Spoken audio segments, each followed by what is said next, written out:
Assalamualaikum warahmatullahi wabarakatuh. Salam dan bahagia. Saya Singgi Dwi Wahyuni, SMP Negeri 3 Binangun, CGP Angkatan 8, Kabupaten Cilacap. Pada presentasi kali ini adalah aksi nyata modul 1.4, budaya positif. Perkenalkan, beliau berdua adalah Bapak Yuli Cahyono SPD MPD sebagai Bapak Fasilitator dan yang kedua Ibu Sri Utami SPD MM sebagai pengajar praktik. Berikut adalah rancangan tindakan untuk aksi nyata. Yang pertama, latar belakang. Murid tidak suka peraturan karena selama ini jika murid melakukan pelanggaran, maka mereka mendapatkan hukuman dan cenderung akan mempermalukan dirinya. Selanjutnya, tujuan aksi nyata. Yang pertama, menciptakan murid yang merdeka dan disiplin diri yang kuat. Yang kedua, menumbuhkan budaya positif di sekolah dengan meyakini nilai-nilai kebijakan universal. Selanjutnya, tolak ukur. Terbentuknya keyakinan kelas melalui kegiatan kesepakatan kelas yang telah dilakukan wali kelas dan siswa. Selanjutnya, siswa mampu menerapkan dan menjelaskan keyakinan kelas yang telah dibuat. Kemudian langkah yang akan dilakukan, yang pertama, menghadap kepala sekolah untuk menjelaskan pentingnya penanaman budaya positif dan keyakinan kelas di sekolah, serta meminta izin untuk mendiseminasikan bersama rekan guru. Kemudian yang kedua, mengumpulkan rekan guru untuk melakukan diseminasi pemahaman materi budaya positif, keyakinan kelas, dan segitiga restitusi. Yang ketiga, berkoordinasi dan berkolaborasi dengan wali kelas untuk membuat keyakinan kelas di kelas masing-masing. Dan yang keempat, memantau, merefleksi, dan mengevaluasi keyakinan kelas yang telah dibuat. Dukungan yang dibutuhkan antara lain dukungan dari kepala sekolah, rekan guru, serta murid agar rencana yang telah disusun dapat dilakukan secara lancar dan menyeluruh. Sarana dan prasarana untuk menumbuhkan budaya positif di sekolah. Orang tua dalam melakukan budaya positif di rumah. Assalamualaikum warahmatullahi wabarakatuh. Waalaikumsalam warahmatullahi wabarakatuh. Pertama-tama marilah kita memanjatkan puja dan puji syukur kehadirat Tuhan Yang Maha Esa yang melimpahkan rahmat, taufik serta hidayahnya kepada kita semua sehingga kita diberi kesehatan pada hari ini dan dapat berkumpul pada kesempatan kali ini. Salawat serta salam semoga selalu tercurahkan kepada junjungan kita Nabi Agung Muhammad yang membawa kita dari zaman yang jahiliyah ke zaman terang benderang seperti saat ini. Terima kasih sebelumnya Bapak dan Ibu guru SMP Negeri 3 Binangun yang telah meluangkan waktu untuk hadir dalam acara ini. Perkenalkan, nama saya Zulfiana Alia. Di sini saya selaku moderator. Untuk acara kali ini saya akan membacakan susunan acaranya. Acara yang pertama pembukaan, yang kedua kegiatan inti, dan yang ketiga penutup. Untuk acara yang pertama pembukaan, mari kita buka acara ini dengan bacaan basmalah bersama-sama. Bismillahirrahmanirrahim. Untuk acara yang kedua yaitu adalah acara inti. Untuk acara inti saya silahkan kepada saudara Bu Singgih Dwi Wahyuni Eskom untuk waktu dan tempat dipersilahkan. Terima kasih atas waktunya. Bismillahirrahmanirrahim. Assalamualaikum warahmatullahi wabarakatuh. Waalaikumsalam warahmatullahi wabarakatuh. Yang saya hormati Bapak Ibu Guru SMP Negeri 3 Binangun. Pertama-tama marilah senantiasa kita memanjatkan rasa syukur kita kehadirat Allah Subhanahu wa taala karena atas limpahan rahmat, taufik dan hidayahnya sehingga kita semua masih diberi nikmat sehat dan nikmat sempat dan dapat berkumpul pada ruangan ini dalam keadaan sehat tak kurang suatu apapun. Sholawat serta salam marilah senantiasa kita curahkan kepada junjungan Nabi Agung Muhammad Sallallahu Alaihi Wasallam yang senantiasa kita nantikan syafaatnya di yaumul kiamah. Bapak Ibu yang saya hormati, izinkan saya mengucapkan banyak terima kasih kepada Bapak Ibu semuanya yang telah meluangkan waktunya di sela kesibukan Bapak Ibu semuanya untuk dapat ikut serta dalam acara kami, yaitu acara diseminasi pemahaman dan pemaparan budaya positif. Sebagai tugas dari kami, dari saya pribadi ya, ini adalah tugas pendidikan calon guru penggerak. Bapak Ibu yang saya hormati, saya di sini sudah menyelesaikan modul 1, di mana di modul 1 terdapat 4 submodul, yaitu modul 1.1, 1.2, 1.3 dan sampai 1.4. Dan dalam kegiatan ini merupakan aksi nyata, di mana saya ditugaskan untuk melakukan pengibasan tentang apa yang sudah saya pelajari dan penerapan yang sudah saya lakukan. Ini saya berdiri di depan saja ya Bapak Ibu, biar lebih jelas.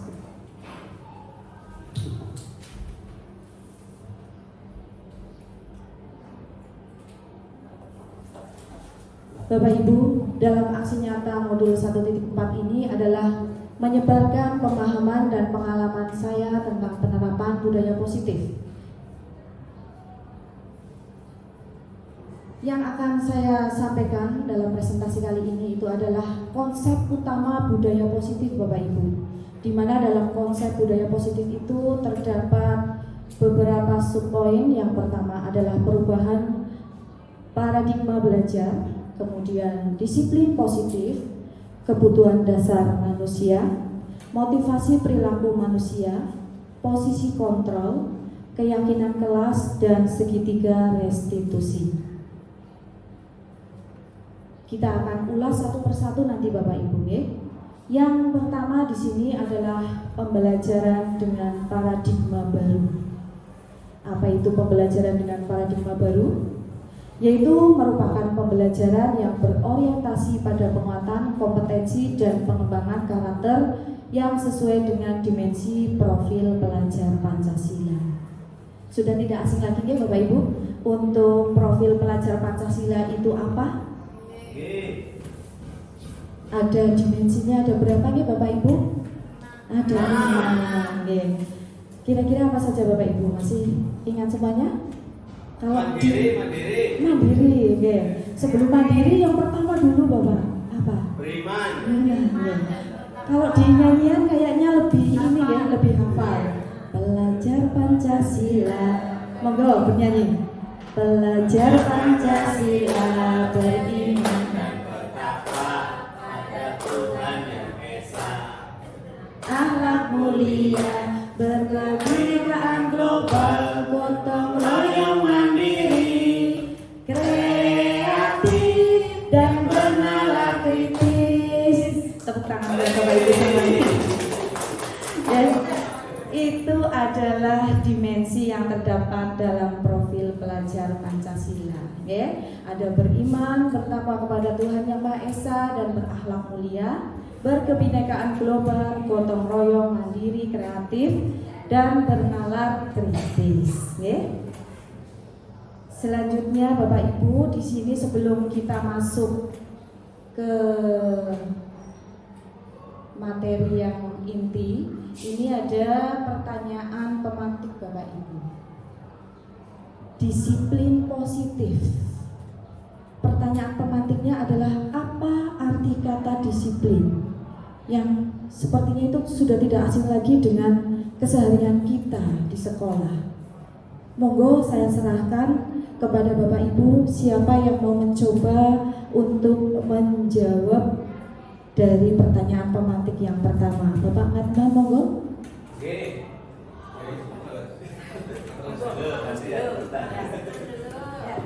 Terima kasih Bu Singgi yang telah memberikan waktu kepada saya.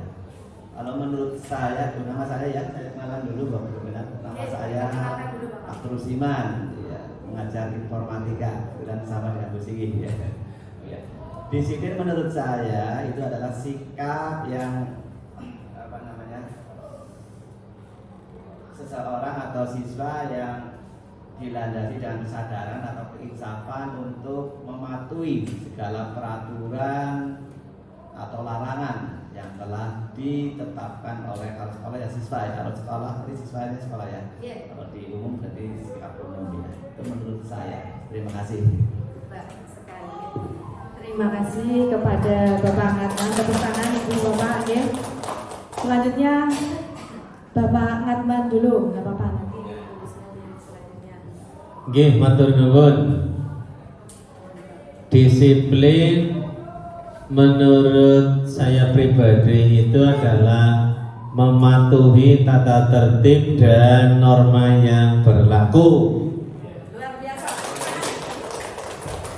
Matur nuwun kepada Bapak Ngatman dan Bapak Rusiman yang sudah memberikan jawaban untuk kata pertanyaan yang pertama, kata disiplin. Luar biasa. Berarti di sini tadi dapat saya simpulkan dua saja ini ya, untuk Bapak Ibu yang lain, Ibu-ibu yang lain nanti. Dapat saya simpulkan disiplin itu erat hubungannya dengan yang namanya tata tertib atau aturan ya, tadi yang disampaikan oleh Bapak Rusiman ya, aturan.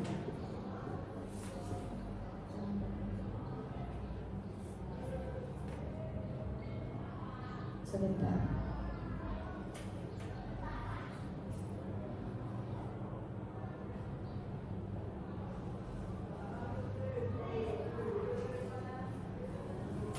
Nah, disiplin. Ini kita sudah sampai arti kata disiplin Bapak Ibu. Disiplin itu merupakan suatu tindakan untuk mendapatkan kepatuhan. Disiplin itu berhubungan erat dengan kata ketidaknyamanan. Ini rasa ya, karena tidak nyaman ini karena ada aturan. Biasanya siswa kita itu kalau sudah dengan aturan itu merasa tidak nyaman karena diatur.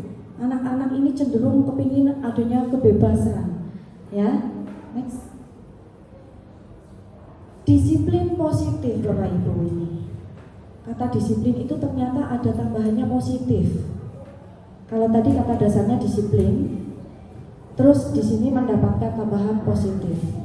Sebagai pendidik, tujuan kita adalah menciptakan anak-anak yang memiliki disiplin diri, sehingga mereka berperilaku dengan mengacu pada nilai-nilai kebajikan universal dan memiliki motivasi intrinsik, bukan ekstrinsik.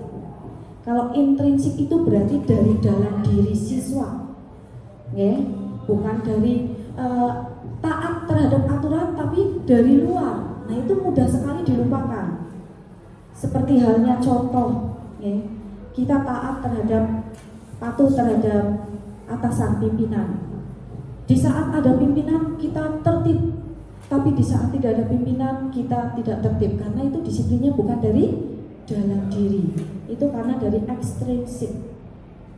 Nah, ini yang sebaiknya kita wujudkan kepada anak didik kita adalah disiplin intrinsik. Jadi mereka ada guru atau tidak ada guru itu sudah bisa bersikap disiplin seperti itu.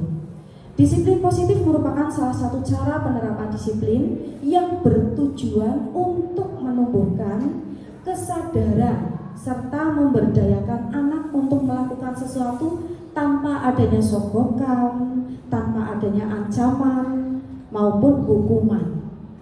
Karena di sini anak-anak pastinya takut yang namanya hukuman. Next. Nah, kita sekarang akan dari kata disiplin positif itu kita akan kembangkan ke kebutuhan dasar manusia. Di sini nanti yang akan difokuskan adalah ke siswa kita. Ada 5 kebutuhan dasar manusia, Bapak Ibu. Kita pun sama, tapi ini untuk siswa ya. Kebutuhan bertahan hidup. Ini semuanya tentunya Bapak Ibu semuanya dan saya pribadi, ini untuk bertahan hidup harus terpenuhi kebutuhan dasarnya, yaitu ada sandang, pangan, papan. Sandang, pangan, papan itu adalah kebutuhan pokok untuk bertahan hidup. Kalau siswa, karena ini siswa masih tanggung jawab orang tua. Nah, di sini kita yang mulai untuk memupuk atau memberikan tanggung jawab terhadap anak itu untuk kebutuhan dasar yang kedua. Walaupun di rumah juga sudah didapatkan untuk kasih sayang dan rasa diterima. Berarti kan di rumah juga didapatkan dari keluarga. Nah, kalau di sekolahan didapatkan dari kita, Bapak Ibu. Anak itu kadang merasa mungkin yang di rumah kurang kasih sayang. Ini terutama banyak anak didik kita yang ditinggal merantau ya, Bapak Ibu ya. Itu pasti tingkah lakunya berbeda dengan anak yang lengkap orang tuanya di rumah. Jadi tugas kita adalah menggantikan sosok orang tua yang sedang merantau. Kita harus memberikan kasih sayang sepenuhnya kepada anak didik kita. Kemudian kebutuhan dasar yang selanjutnya adalah penguasaan. Ini dapat diartikan siswa itu kadang ada yang merasa ingin berkuasa. Mungkin karena di dalam rumahnya, di rumah tidak mendapatkan kebutuhan dasar itu. Jadi anak itu di sekolah ingin berkuasa. Berarti kebutuhan dasar anak itu harus terpenuhi untuk kebutuhan penguasaan. Kemudian kebebasan. Kebutuhan dasar kebebasan, di sini siswa itu biasanya suka sekali dengan yang namanya kebebasan. Kebalikannya dengan aturan. Kalau aturan siswa biasanya susah diatur karena mereka ingin kebebasan. Tapi kebebasan dalam artian dengan batas-batas aturan yang berlaku. Ada beberapa anak yang nggak mau diatur. Itu berarti anak itu harus terpenuhi kebutuhan dasar kebebasannya. Dan yang terakhir adalah kebutuhan dasar kesenangan. Anak-anak itu kalau belajar dengan senang, itu bagaimana caranya? Pembelajaran itu harus menyenangkan, Bapak Ibu. Dalam kurikulum Merdeka, sesuai dengan filosofi KHD itu adalah kita sebagai guru itu menuntun, bukan menuntut. Di mana kita menuntun tumbuh kembangnya anak sesuai dengan kodratnya.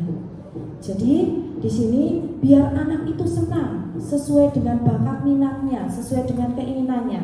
Kita hanya istilahnya sebagai seorang petani itu diibaratkan kita hanya memberikan pupuk, memberikan siraman air, kemudian mengambil rumput-rumput yang mengganggu pertumbuhan padi itu, padinya siswa nih. Nah, ini sehingga nanti padi itu akan tumbuh dengan subur. Siswa akan tumbuh berkembang sesuai dengan kodratnya. Kodrat yang dimiliki oleh anak itu sendiri dan sesuai dengan kodrat zaman. Di mana zaman sekarang adalah era zaman digitalisasi. Terkenalnya dengan abad 21. Selanjutnya Bapak Ibu, di sini ada motivasi perilaku manusia. Motivasi adalah suatu dorongan yang timbul pada diri manusia secara sadar atau tidak sadar untuk melakukan suatu tindakan dengan tujuan tertentu. Jadi sebuah motivasi itu sangatlah penting.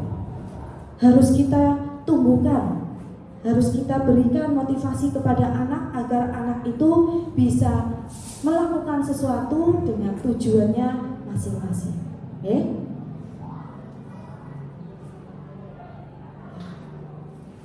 Kita masuk pada pertanyaan pemantik yang kedua, Bapak Ibu.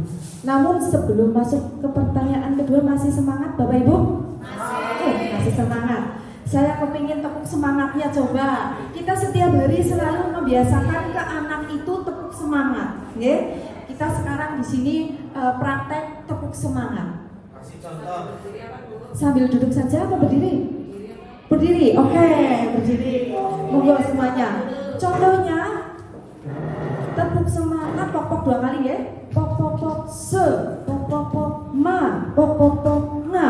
Semangat, begitu ya? Baik, dimulai Bapak Ibu. Tepuk semangat.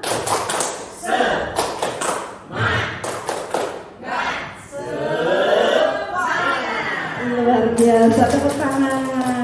Bapak Ibu masih sangat semangat ternyata ya. Alhamdulillah, terima kasih.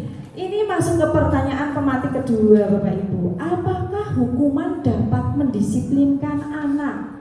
Nah ini, tadi setelah melihat kebutuhan dasar dari manusia, anak itu menginginkan adanya kebutuhan kebebasan ya.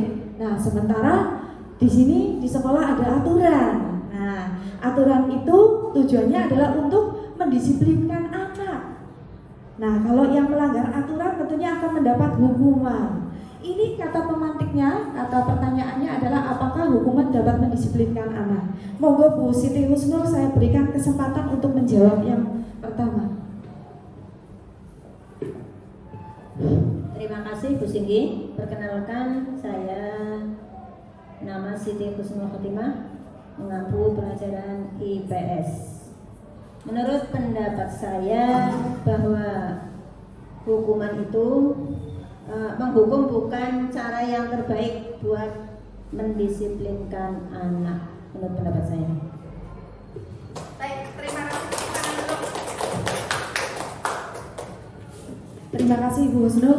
Menurut Bu Husnul, hukuman itu bukan cara yang baik ya, bukan cara terbaik. Walaupun memang sesekali mungkin harus dihukum biar jerah ya. Nah begitu.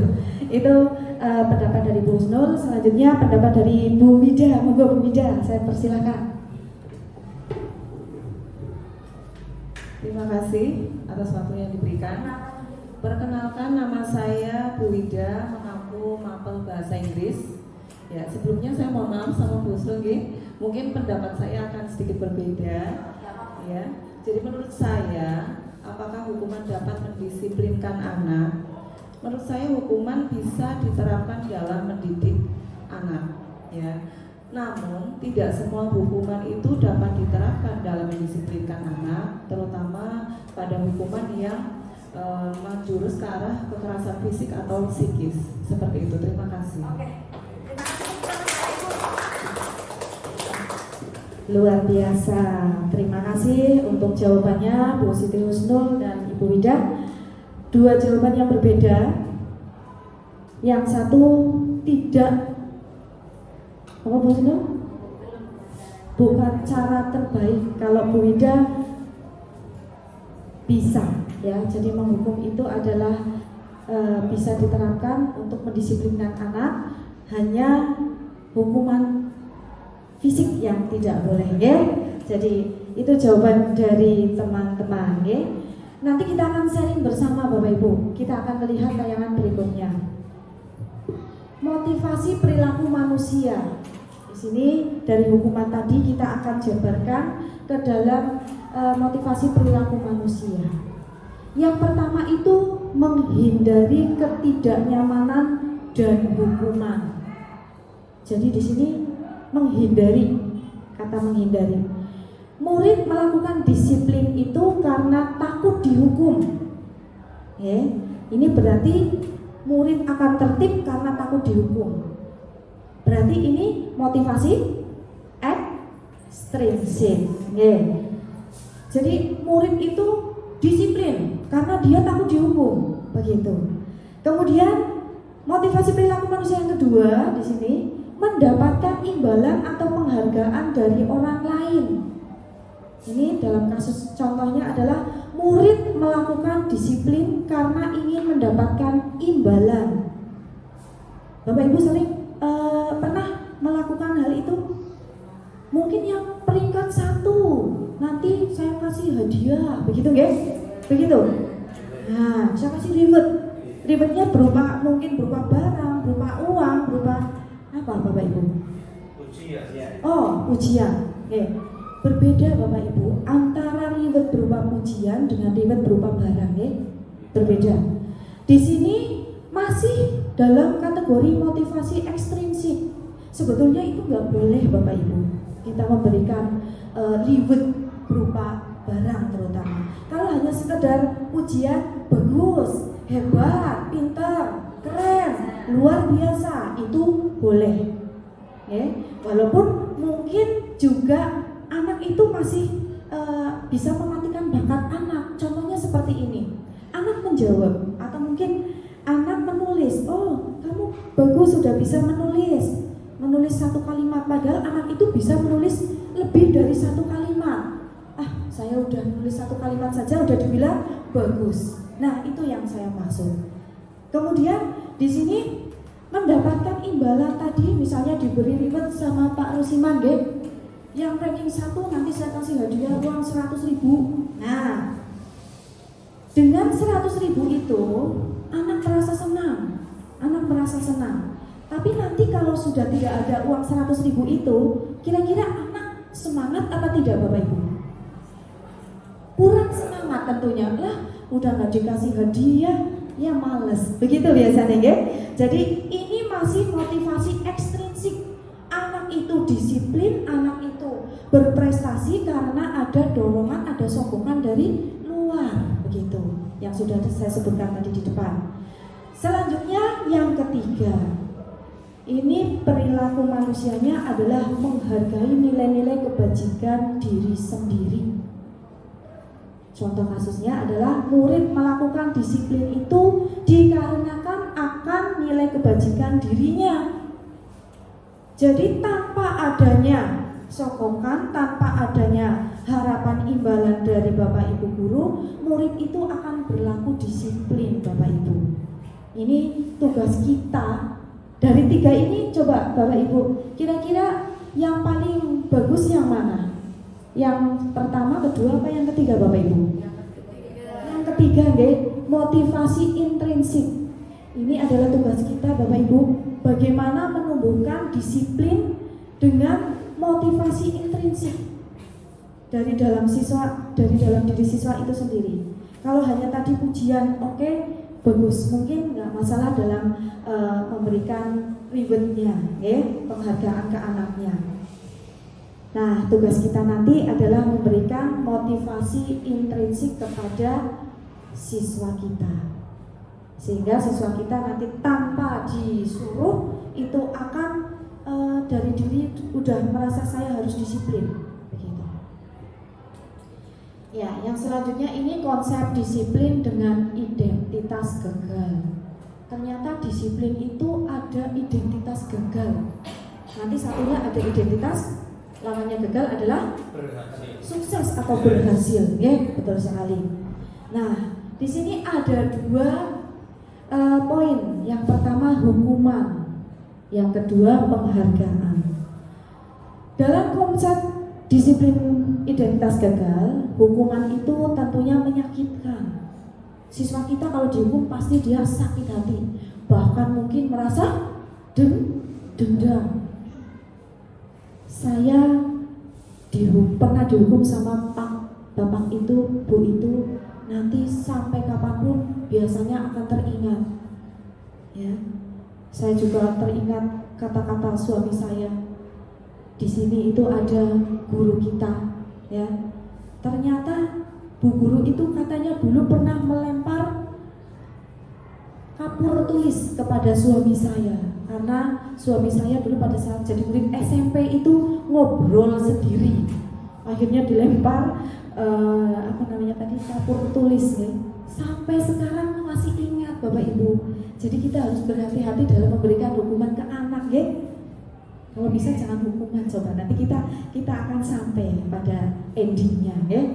Hukuman itu menyakitkan, hukuman itu tidak nyaman, hukuman merasa takut. Siswa itu pasti akan takut dengan hukuman. Tapi ada aturan, ada hukuman saja, anak kadang masih suka melanggar aturan, ya. Nah, nanti bagaimana caranya biar anak tidak melanggar aturan? Insya Allah ada solusi, ya. Kemudian hukuman itu sifatnya memaksa. Hukuman itu menyembunyikan kesalahan. Bagaimana ini? Menyembunyikan kesalahan. Biasanya anak itu mau jujur, tapi karena takut dihukum, akhirnya jadi berbohong. Jadi dia menyembunyikan kesalahan yang dia lakukan. Seperti itu Bapak Ibu. Dan yang terakhir, hukuman itu menjadi rendah diri, minder. Dihukum suruh nyabuti rumput, ya. Dihukum suruh hormat bendera. Pernah Bapak Ibu melakukan hal itu? Pernah Bapak Arman, ya. Mudah-mudahan nanti dengan ilmu yang kita sharingkan di hari ini, kita tidak akan melakukan hukuman kepada anak, ya. Kemudian penghargaan di sini yang kedua, poin yang kedua. Tadi penghargaan mungkin kaitannya dengan reward juga, ya. Ini reward itu ternyata tidak efektif. Kenapa tidak efektif? Karena tadi kalau dikasih hadiah, dia semangat. Kalau tidak dikasih hadiah, dia tidak semangat. Kemudian penghargaan juga merusak hubungan, Bapak Ibu. Merusak hubungan di sini adalah bagi yang tidak mendapatkan penghargaan tentunya akan merasa iri, Bapak Ibu. Walaupun sebetulnya dia harus sadar, ya saya sebetulnya nggak boleh ngiri, karena dia itu pantas mendapatkan hadiah, dia pintar. Kalau saya kepingin pintar, harusnya saya juga belajar biar bisa menjadi ranking 1 dan mendapatkan penghargaan itu. Tapi yang namanya anak, ya, tetap saja ada rasa iri. Kemudian penghargaan mematikan kreativitas. Itu tadi, misalnya dikasih penghargaan, kamu sudah hebat, pintar, dapat mengerjakan ini. Padahal dia masih bisa mengerjakan atau berkreativitas yang lebih dari itu. Begitu.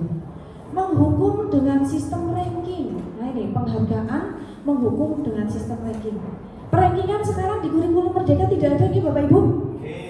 Karena memang tidak diperbolehkan. Karena ranking itu nantinya akan bisa mematikan atau mungkin bisa menjadikan anak itu merasa rendah diri, merasa tidak diakui, kayak gitu, merasa minder dengan temannya, saya anak paling bodoh, begitu, karena ranking terakhir. Nah, maka dari itu untuk sistem rankingan sudah tidak diperbolehkan. Kemudian penghargaan itu merampas hak untuk menghargai dirinya. Ini maksudnya, jadi anak itu mempunyai bakat yang luar biasa. Kalau dari satu bakat saja yang sudah dia capai, kita memberikan reward penghargaan, itu dia jadi tidak menghargai dirinya, Bapak Ibu. Begitu. Next. Selanjutnya yang kebalikannya, konsep disiplin dengan identitas sukses. Nah ini yang harus kita terapkan, Bapak Ibu. Ada 2 poin. Yang pertama adalah konsekuensi, yang kedua restitusi. Konsekuensi di sini dijabarkan, konsekuensi itu penguatan jangka pendek.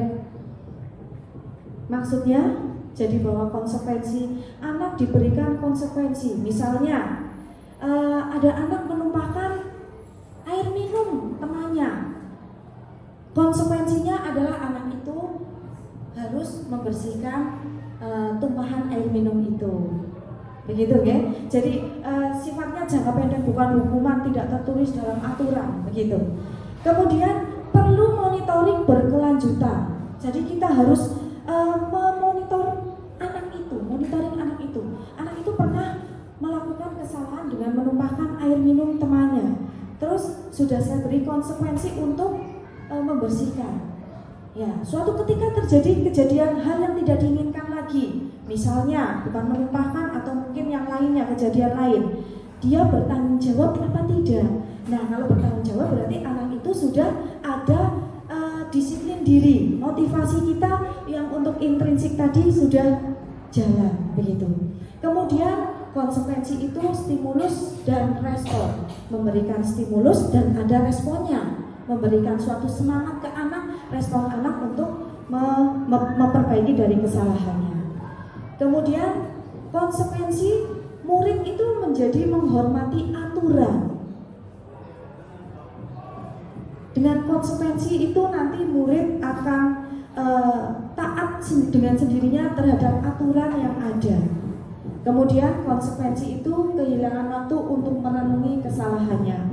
Jadi biasanya kalau mendapatkan hukuman itu bertahun-tahun akan selalu ingat. Tapi kalau konsekuensi, insya Allah jangka pendek, sebentar saja sudah hilang, begitu, okay? Selanjutnya restitusi.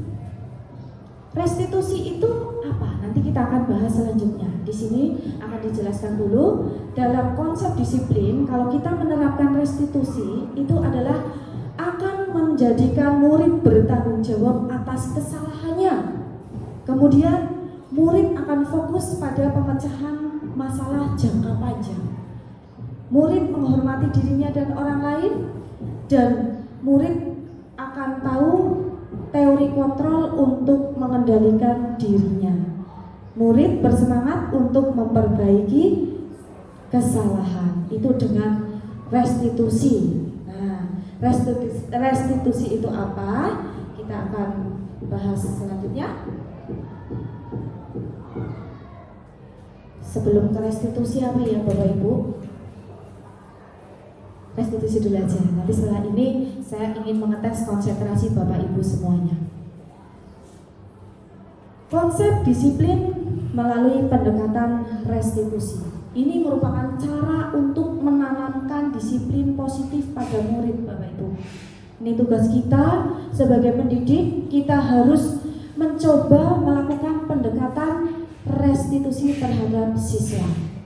Pengertian restitusi itu sendiri adalah proses menciptakan kondisi bagi murid untuk memperbaiki kesalahan mereka, ya, sehingga mereka bisa kembali pada kelompok mereka dengan karakter yang lebih kuat. Ini dari Gosen 2004, ya. Itu pengertian restitusi.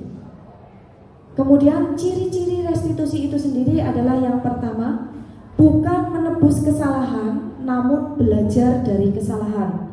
Jadi tidak ada hukuman yang harus ditebus dari kesalahan yang dibuat. Kemudian memperbaiki hubungan. Nanti di sini saya juga menyelipkan video untuk pendekatan restitusi terhadap siswa yang sudah saya lakukan. Okay? Nanti kita bisa simak bersama-sama. Kemudian ciri restitusi yang ketiga adalah merupakan sebuah tawaran dan bukan paksaan. Tidak memaksa siswa, tapi tawaran untuk siswa. Tawar-menawar ya, seperti jual beli. Kemudian menuntun untuk dapat melihat ke dalam dirinya, diri siswa maksudnya. Jadi kalau siswa melakukan kesalahan, kita melakukan pendekatan restitusi itu tujuannya salah satunya adalah menuntun anak untuk dapat melihat ke dalam dirinya. Kalau dia melakukan kesalahan, sebetulnya kesalahan apa yang kamu lakukan? Terus kesalahan itu bagaimana kita belajar dari kesalahan untuk memperbaikinya bagaimana? Seperti itu, okay? Kemudian ciri restitusi yang selanjutnya adalah mencari kebutuhan dasar yang mendasari tindakan. Tindakan anak melakukan kesalahan itu ada dasarnya. Apa sih yang mendasari kamu berbuat salah? Seperti itu. Kemudian yang selanjutnya fokus pada karakter bukan tindakan. Karakter itu bukan tindakan. Jadi ini jauh sekali dengan hukuman. Yang terakhir, ciri restitusi adalah menguatkan dan fokus pada solusi dari kesalahan yang sedang dihadapi. Seperti itu Bapak Ibu. Sebelum masuk, ini saya sedikit akan ice breaking untuk mengetes konsentrasi Bapak Ibu, karena kita masih kurang lebih separuh jalan ini, okay? saya berikan contoh nanti dulu Ibu. Jadi sebelum ke itu saya akan berikan ini dulu. Satu pengetesan konsentrasi. Ice breaking. Kita nyanyi karena kita ingin senang-senang. Dalam pembelajaran itu harus menyenangkan. Saya kepingin Bapak Ibu senang. Lupakan hutang, ya. Jadi kalau hutangnya lupa, insya Allah hati senang. Baik, Bapak Ibu, monggo ikuti gerakan saya. Kalau saya bilang Marina itu ke dada. Marina itu kita. Marina menari itu tangan duanya kita belajar menari lah. Ya, walaupun kaku nggak apa-apa. Yang penting kayak gini. Menari itu gerakan kedua kayak gini. Kemudian yang ketiga di atas. Kalau di atas itu dua tangan di atas kepala. Menempel kepala, ya. Nah, itu menari. Di atas. Terus yang ketiga menara. Menara itu di atas. Nah, seperti itu, ya. Sambil duduk apa sambil berdiri? Berdiri, ya. Kalau duduk terus juga capek nih Bapak Ibu. Berdiri terus juga capek, maka sesekali boleh berdiri, sesekali juga boleh duduk. Monggo semuanya, saya yang nyanyi, Bapak Ibu yang bergerak untuk mengetes konsentrasi. Kalau sudah konsentrasi, insya Allah tidak ada identitas gagal. Oke? Dimulai Bapak Ibu. Siap? Marina, Marina, udah? Menari di atas menara, di atas menara. Marina menari, menari Marina di atas menara, di atas menara. Marina menari, Marina menari di atas menara, di atas menara. Marina menari. Oke, tepuk tangan. Bapak Ibu ternyata masih konsentrasi, ya. Luar biasa. Boleh duduk kembali Bapak Ibu. Nah, terima kasih, ya. Saya jadi dapat julukan Ibu Marina ini, ya. Ya. Oke, kita lanjutkan Ibu Lia, ya. Di sini kita akan melihat satu perbedaan antara hukuman, konsekuensi, restitusi. Okay? Contoh kasusnya, siswa sering tidak mengerjakan PR. Sering Bapak Ibu? Sering ya? Bapak Ibu memberikan tugas di rumah atau pekerjaan rumah atau PR, tetapi pada saat ketemu hari berikutnya ditanya siswa itu belum mengerjakan Bu, lupa Bu, ada yang lagi sibuk tidak mengerjakan, pokoknya intinya ada yang gablek nggak mengerjakan, ada yang rajin. Itu adalah keunikan siswa kita Bapak Ibu, ya. Hukuman, guru menyuruh siswa hormat bendera 10 menit. Pernah nopo mboten Bapak Ibu? Mboten nggih? Ya kalau hari Senin kita selalu upacara Bapak, ya. Kemudian guru menyuruh siswa menyiram bunga karena tidak mengerjakan PR. Guru marah dan siswa menjadi takut dan sebagainya. Banyak sekali hukuman biasanya, ya. Atau mungkin guru menyuruh siswa itu mengerjakan 3 kali lipat dari pekerjaan temannya. Nah ini sebetulnya tidak ada hubungannya Bapak Ibu antara tidak mengerjakan PR dengan hormat bendera. Tidak ada hubungannya kan? Kecuali guru memberikan hukumannya itu mengerjakan 2 kali lipat, itu masih ada hubungannya. Walaupun itu sebetulnya jangan dilakukan, ya. Konsekuensi, kalau kita bicara konsekuensi, ada siswa tidak mengerjakan PR, itu guru biasanya memberikan konsekuensi siswa mengerjakan PR saat istirahat. Nah, Adi, kamu karena tidak mengerjakan PR, nanti kamu bisa mengerjakan PR saat istirahat nanti ya. Nah itu seperti itu solusinya, ya. Kalau kita menggunakan konsekuensi, masih mending Bapak Ibu konsekuensi, ya, daripada hukuman yang menyeramkan. Kayaknya siswa nanti jadi takut, begitu. Kemudian konsekuensi yang kedua itu guru tegas dan siswa menghormati, maaf itu salah ketik, menghormati peraturan. Kalau gurunya tegas, itu salah satu konsekuensi, tindakan konsekuensi. Gurunya tegas, jadi nanti siswa menghormati peraturan. Begitu. Nah, sekarang perbedaan dengan restitusi Bapak Ibu. Dari hukuman, konsekuensi, dan restitusi. Untuk restitusi, ini langkahnya adalah yang pertama, guru menanyakan keyakinan kelas dan membantu siswa dalam menyelesaikan masalahnya.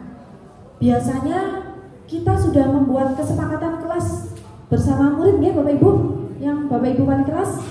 Ya, jadi salah satu keyakinan kelas yang dibuat itu biasanya salah satunya adalah ada hubungannya dengan yang namanya kalau tidak mengerjakan tugas berarti anak itu tidak disiplin, dia tidak disiplin karena tidak mengerjakan tugas. Berarti anak itu melanggar keyakinan kelas yang dibuat anak itu sendiri. Begitu. Kemudian guru terbuka, siswa menghormati dirinya dan orang lain. Jadi dengan kita melakukan penyelesaian masalah menggunakan restitusi, itu siswa nanti akan merasa terbuka. Janjane nggak mengerjakan PR itu karena apa? Itu nanti siswa akan terbuka. Alasannya pasti ada Bapak Ibu. Mungkin karena kalau kita melihat tayangan di YouTube pernah ya, saya sempat sampai nangis. Itu ada guru yang luar biasa galaknya. Mudah-mudahan itu hanya film saja ya, bukan kisah nyata. Nah, itu ada anak yang sering datang terlambat, terus dihukum sama gurunya.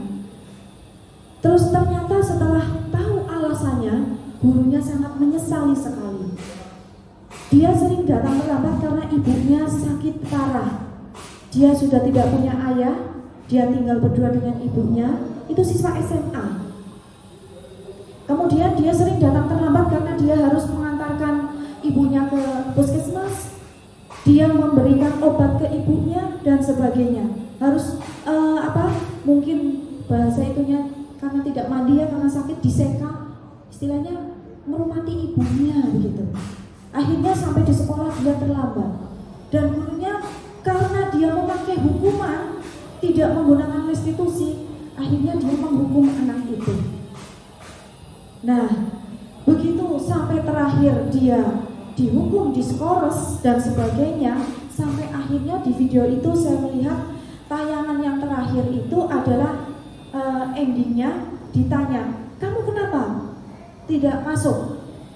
Kamu marah dengan hukuman yang saya berikan? Ternyata anak itu menjawab, saya tidak masuk karena ibu saya meninggal dunia. Kemarin saya tidak masuk karena saya harus mengurus ibu saya dan sebagainya. Hingga akhirnya dari peristiwa itu mari kita renungkan Bapak Ibu. Jadi sebuah kesalahan siswa tentu ada alasannya.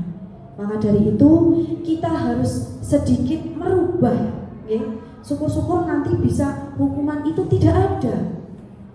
Yang kita lakukan adalah pendekatan restitusi, penyelesaian menggunakan segitiga restitusi. Begitu Bapak Ibu, ya? Jadi sedih ya, terharu karena cerita tadi. Membayangkan, tapi jangan membayangkan Bu Marina deh. Baik, kita lanjutkan Bu. Nah ini, sekarang kita akan membahas tentang 5 posisi kontrol restitusi. Jadi dalam restitusi itu ada 5 posisi kontrol. Nanti Bapak Ibu coba kita berada di dalam posisi yang mana Bapak Ibu? Yang pertama adalah posisi penghukum. Jadi kalau anak melakukan kesalahan, itu kita senantiasa menghukum anak dengan begitu sadisnya, ya. Hukumannya bermacam-macam. Tadi yang sudah dicontohkan, ya. Kemudian yang kedua, posisi pembuat rasa bersalah. Sering Bapak Ibu lakukan? Apakah tindakan kamu itu sudah melanggar aturan? Itu kan membuat anak, iya Bu, saya merasa bersalah, saya melanggar aturan dan sebagainya. Terus posisi yang ketiga adalah sebagai teman Bapak Ibu. Sebagai teman, kita tentunya akan akrab dengan anak-anak. Tapi anak-anak terkadang pada dunia nyata, kalau kita sebagai pendidik berlaku atau memposisikan sebagai teman, biasanya kita sih tahu batasnya. Kita guru, dia siswa. Tapi kalau siswa biasanya jadi sedikit kurang kontrol, nggak tahu sedang berbicara dengan bapak ibu gurunya. Yang di sini yang dimaksud teman itu adalah bukan dari cara ngobrolnya, bukan, tapi perlakuannya ini bapak ibu. Namun kalau siswa itu masih kurang paham. Jadi misalnya Pak Muhammad itu dengan anak itu sangat merangkul. Itu posisinya sebagai teman, tapi muridnya itu, siswanya itu ke Pak Muhammad itu tidak seharusnya menganggap teman, tetap menghargai Pak Muhammad sebagai guru, begitu. Itu keinginan kita, namun siswa punya pemikiran sendiri, begitu. Kemudian posisi yang ketiga adalah pemantau. Kita melakukan pemantauan terhadap siswa, ya. Jadi mungkin nanti ada contoh kasus pas saya melakukan restitusi, segitiga restitusi itu untuk sebagai pemantau, pembuat rasa bersalah itu ada semuanya. Dan yang terakhir adalah manajer. Manajer itu ya berteman, ya, tapi ada aturannya, begitu. Nah, kira-kira kita berada di posisi yang mana, Bapak Ahmad? Jangan yang ke satu, nggih. Saya takut. Ya, manajer, nggih? Ya, alhamdulillah. Mudah-mudahan kita semua sebagai pendidik, Bapak Ibu guru bisa memposisikan sebagai manajer kepada anak didik kita. Amin. Ya. Selanjutnya mulia. Nah ini. Tadi posisinya, sekarang contoh penerapannya dari 5 posisi kontrol tadi. Pada suatu kasus ya, siswa tidak memakai atribut lengkap pada saat upacara bendera. Kemarin hari Senin kita upacara ya Bapak Ibu. Pada saat kita upacara ada beberapa siswa yang tidak memakai atribut lengkap, ya? Apa yang kita lakukan Bu Husnul kemarin, Bu Husnul monggo? Anak suruh berdiri menghadap ke timur upacara berbaris. Berarti membentuk barisan sendiri, ya? Iya. Terpisah dari kelompok barisan. Betul. Oke. Baik, terima kasih, tepuk tangan buat Bu Husnul. Betul sekali Bapak Ibu, kita semua kemarin mengikuti upacara dan tahu anak yang tidak memakai atribut itu ternyata kita hukum dengan cara disuruh membentuk barisan khusus, pasukan khusus, nih. Nah, di luar teman-temannya, di luar pasukan barisan teman. Nah, itu kita di sini contoh penerapan 5 posisi kontrolnya. Yang pertama penghukum. Patuhi aturan sekolah, lalu berdiri di depan dengan membuat pasukan khusus. Ini berarti kita masih berlaku sebagai penghukum, Bapak Ibu. Katanya tadi mau jadi manajer, ya. Jadi kalau jadi manajer jangan dihukum, ya. Mudah-mudahan Senin depan tidak ada hukuman lagi. Selanjutnya yang kedua penerapannya adalah pembuat rasa bersalah, Bapak Ibu. Kalau pembuat rasa bersalah itu kita bisa mendekati anak itu dan memberikan beberapa kalimat atau nasihat. Contohnya di sini, berapa kali Bu Guru harus bilang dan memberitahu kamu bahwa hari Senin itu adalah upacara, kalian memakai seragam lengkap, begitu ya. Jadi harus harus kita jeli bagaimana kita memposisikan diri. Nah ini kalau membuat rasa bersalah itu tadi contoh pertanyaannya seperti itu. Ibu kecewa sama kamu karena kamu tidak memakai atribut lengkap. Itu contoh penerapan dalam anak yang tidak memakai atribut untuk membuat rasa bersalah. Kemudian bagaimana contoh dalam posisi sebagai teman? Sebagai teman itu kita bisa ke anak. Itu biasanya saya sering melihat Pak Ibnu ya, kayaknya sering ayolah kamu jangan kayak gitu. Nah itu posisinya berarti Pak Ibnu itu sebagai teman ke siswa kita. Ayolah tertib, buat bu guru bangga. Nanti kalau Bapak Ibu sebagai wali kelasnya, misalnya kok wali kelasnya Pak Katman di kelasnya kok ada yang tidak pakai atribut. Kalau Pak Katman sebagai teman, ayolah, ayo beli, ayo beli ya. Kalau beli nanti mungkin siswa nggak siap dengan uang saku Bapak. Ya. Oh ya, luar biasa. Itu berarti sebagai manajer ya, sebagai manajer sudah nanti. Ayo beli, ini uang nanti saya belikan. Seperti itu ya, luar biasa ya. Nah, ayolah tertib, buat Pak Guru Bu Guru bangga. Kali ini tidak apa-apa, tapi besok jangan diulangi ya. Nah, itu kata-kata seperti itu adalah kata-kata peran kita sebagai guru dalam posisi teman kepada kesalahan yang dilakukan oleh murid kita. Selanjutnya, contoh penerapan posisi pemantau. Dalam kasus siswa tidak pakai atribut, itu kita bisa memberikan pertanyaan atau memberikan sebuah solusi. Kamu sudah melanggar apa peraturan dan konsekuensinya ya.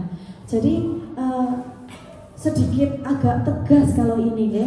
Kamu sudah melanggar apa peraturan dan konsekuensinya.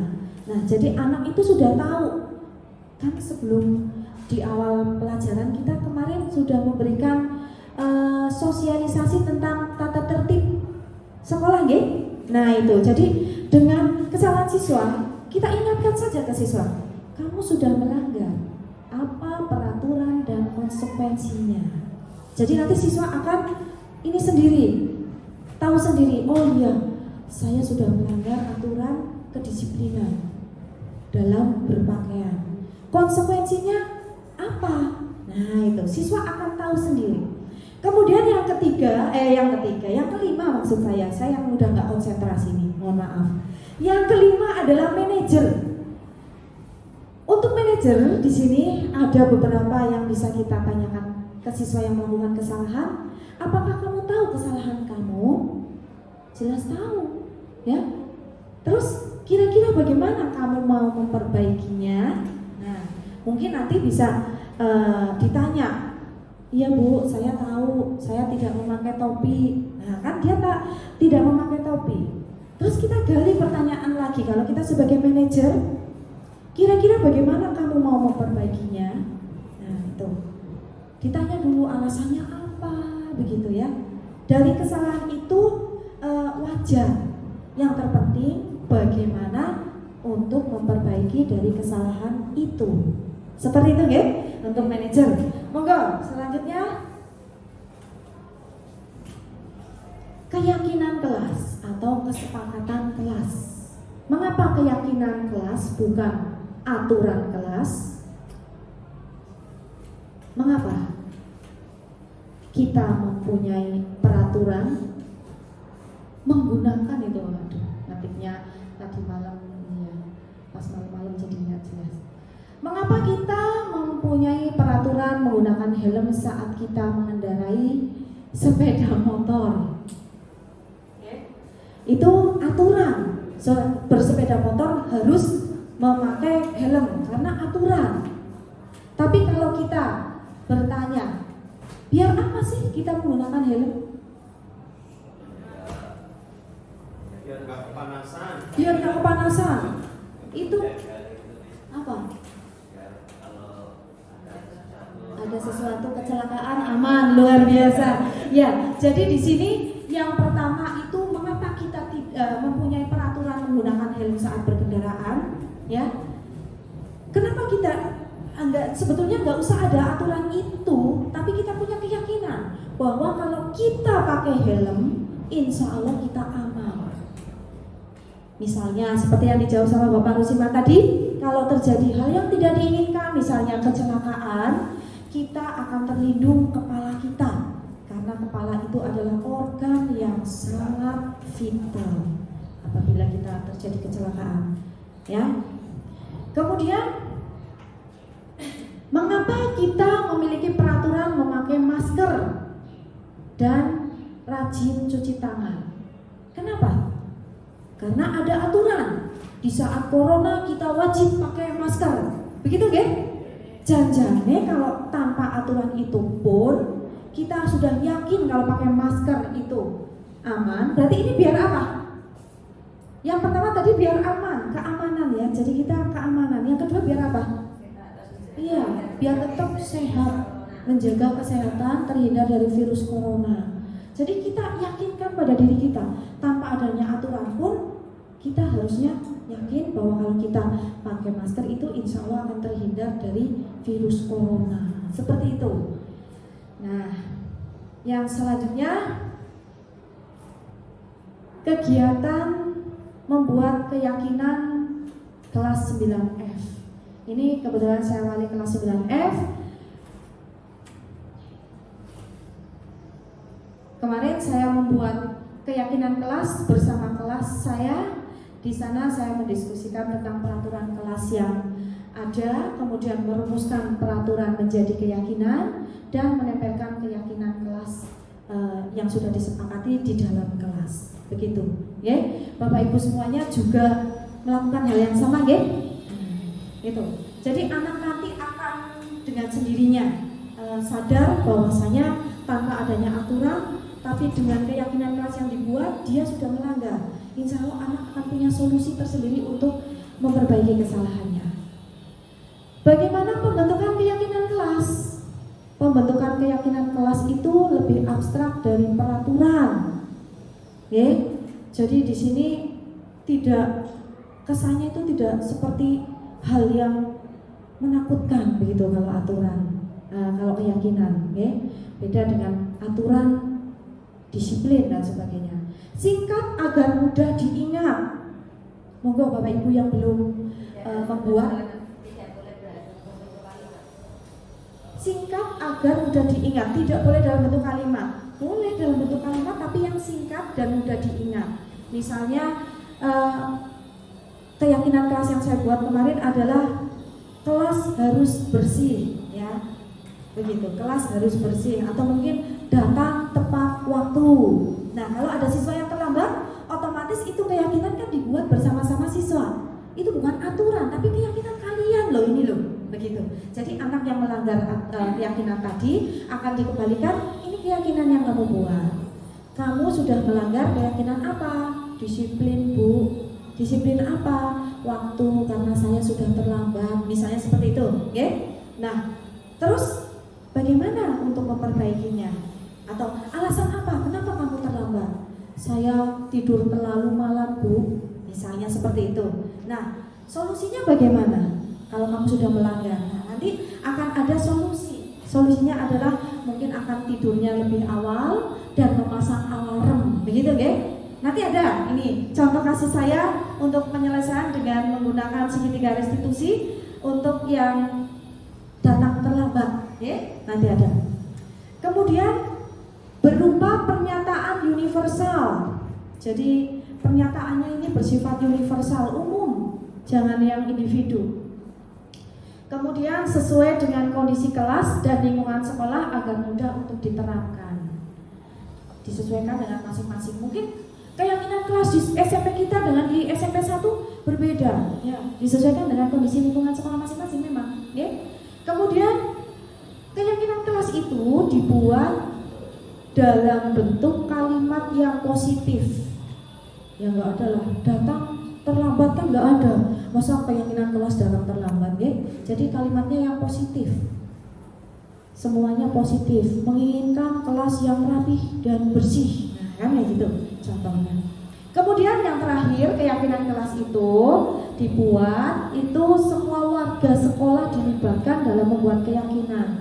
Kalau keyakinan kelas ya semua anggota kelas semuanya wajib ikut, wajib berpendapat, ya. Begitu. Yang selanjutnya segitiga restitusi, Bapak Ibu. Masih semangat Bapak Ibu? Masih, ya. Monggo kali disambi itu juga. Segitiga restitusi. Ini dia Bapak Ibu. Dalam model modul 1 yang sudah saya pelajari, ini ada gambar segitiga restitusi. Ya. Gambarnya segitiga, bukan gunung, ya. Ya seperti gunung. Gunung lancip seperti segitiga sih, ya. Nah, dalam segitiga restitusi itu yang pertama adalah menstabilkan identitas. Kemudian yang kedua validasi tindakan yang salah, yang ketiga menanyakan keyakinan. Semua perilaku memiliki alasan, ya. Seperti itu. Selanjutnya, Ibu. Oh, ini sudah sampai dengan video di mana saya melakukan penyelesaian masalah dari siswa yang melakukan kesalahan dengan menggunakan segitiga restitusi. Monggo disimak bersama-sama, mudah-mudahan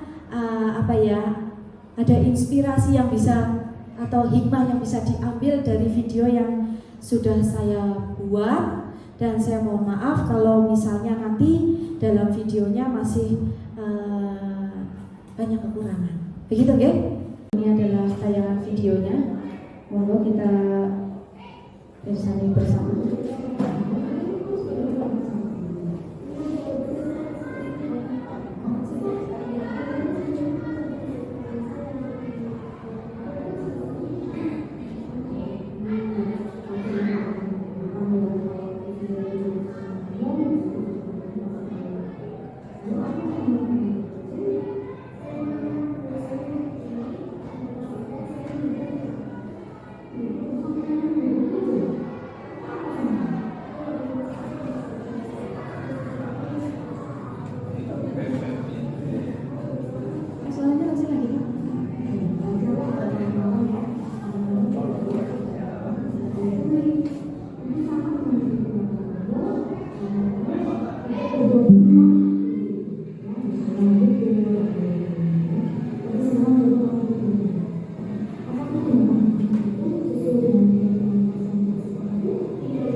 Itu adalah contoh penyelesaian masalah di mana siswa marah-marah dengan temannya dengan menggebrak meja. Kemudian alasannya ternyata dia marah karena PR-nya dicontek begitu saja. Nah, kita cari solusinya adalah kita gali. Kenapa kamu marah? Saya mendapat laporan dari teman bahwa kamu habis bertengkar sama Jenny. Nah, ternyata dia menjawab iya, karena Jenny mencontek pekerjaan saya. Kemudian saya bertanya, memberikan penguatan dulu, wajar yang kalau kamu marah. Terus apa yang kamu lakukan kepada Jenny? Dia menjawab, saya marah Bu, saya gebrak mejanya. Ya, itu beruntung karena hanya menggebrak meja, tidak melakukan hal yang lebih parah, misalnya memukul. Nah, seperti itu. Kemudian saya tanya, apakah tindakan kamu melanggar keyakinan kelas yang dibuat? Anak itu akan sadar dengan sendirinya. Iya Bu, saya melanggar keyakinan kelas yang saya buat. Terus apa yang akan kamu lakukan? Harus pengendalian diri dan sebagainya. Seperti itu Bapak Ibu untuk kasus yang pertama. Kemudian kasus yang kedua itu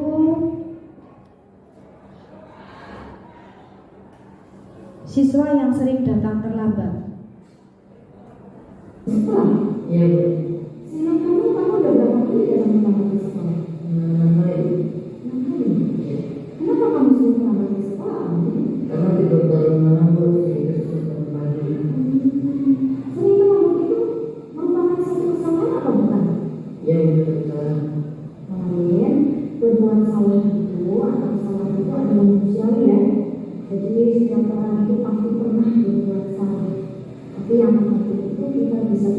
dari kesalahan yang kita lakukan dan berusaha untuk memperbaikinya. Setuju? Setuju. Baik, kalau kamu setuju, kita cari solusi bersama ya? Iya. Kemarin saya datang terlambat ke sekolah itu tentunya ada alasannya ya? Iya. Kenapa awalnya sering datang terlambat? Karena kita terlalu lama di terus bangun pagi. Kamu tahu keyakinan kelas yang sudah kita sepakati bersama? Tahu. Kira-kira datang terlambat itu sesuai dengan keyakinan kelas kita atau tidak? Tidak. Menurut kamu keyakinan kelas apa yang sudah kamu lakukan? Disiplinan. Menurut kamu disiplin itu penting apa tidak? Penting Bu, karena dapat membuat saya datang ke sekolah tepat waktu dan dapat menghargai waktu.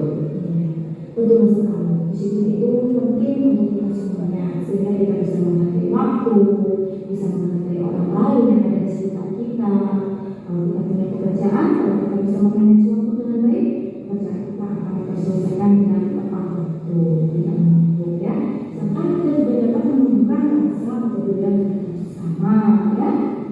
Ibu, saya menyesal terlambat. Saya mohon maaf sudah terlambat. Ya, kemarin sikap kamu sudah sangat baik sekali ya. Kamu sudah bersikap baik dengan meminta maaf ya. Dengan meminta maaf menurut kamu. Sekarang kira-kira kamu apa yang akan kamu lakukan agar tidak dapat terlambat? Saya akan lebih cepat untuk masuk alarm supaya tidak terlalu banyak. Baik, kalau begitu kamu sudah menemukan solusinya berarti ya. Nanti ibu tinggal akan berkomunikasi dengan orang tua kamu agar dapat membantu mengingatkan kamu sehingga kamu tidak datang terlambat di sekolah. Gitu ya. Mudah-mudahan tidak akan terlambat lagi ya.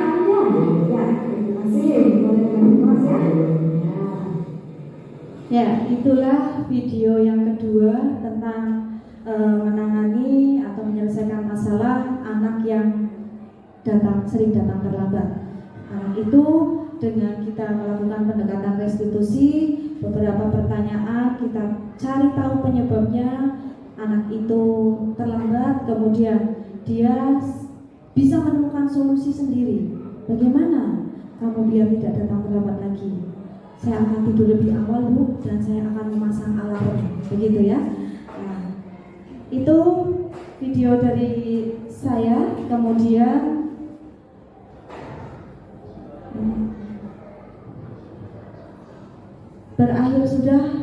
selesai sudah presentasi saya untuk pemaparan diseminasi penerapan budaya positif.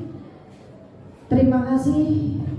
Sebelumnya saya mengucapkan minta maaf apabila ada tutur kata saya yang kurang berkenan.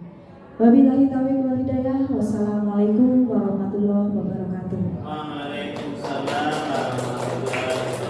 Waktu saya kembalikan kepada moderator.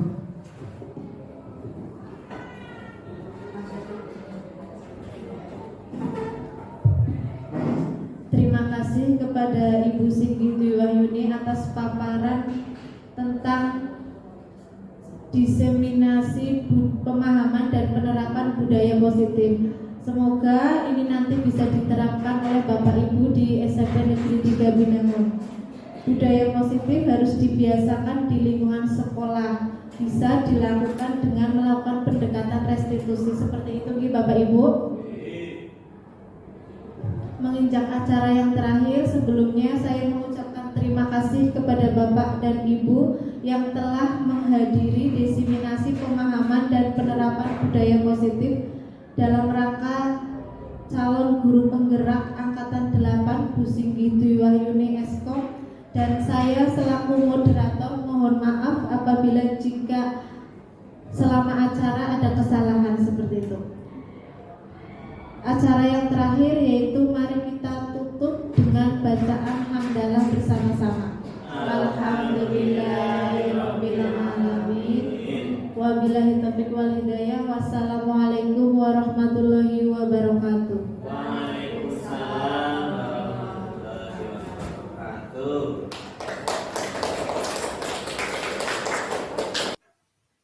Terima kasih. Salam guru penggerak. Wassalamualaikum warahmatullahi wabarakatuh.